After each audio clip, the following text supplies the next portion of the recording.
everyone! Welcome back to my channel. My name is Mery and my white screen name is Mery Vlogs.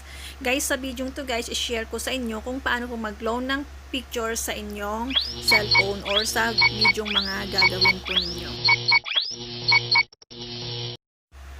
Ang una po natin gagawin ay pumunta po tayo sa Play Store ng ating cellphone at i-search po natin yung split camera. Ayan, i-search po natin yung split camera. Pag na-search na po natin yan, i-install po natin. So, ayan po siya, yung 6.1 MB ang piliin po natin. Ayan, di-install po natin. Kapag na-install na po natin yan, ito po yung magiging interface ng split camera.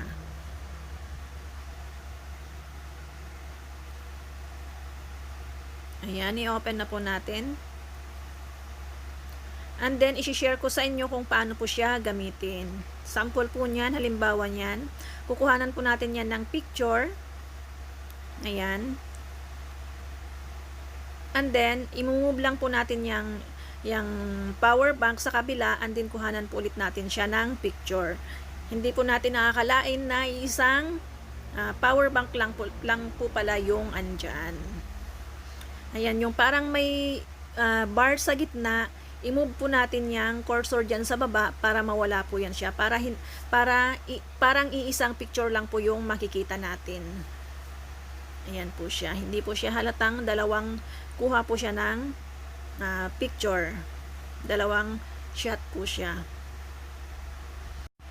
After po nyan, pwede po natin i-save sa ating gallery at pwede rin po natin siyang i-share sa mga social media na gusto po nating pag-sharean ng makukuhanan po nating mga pictures na gagawin po natin sa split camera.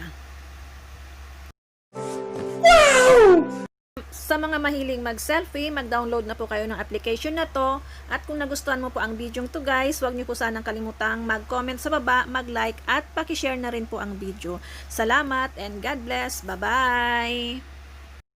The sun is up, it's a beautiful day. My beginning will be as bright as the sun. Come, won't you come along?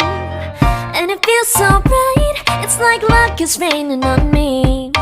Go and follow your heart, doesn't matter how far. There is so much love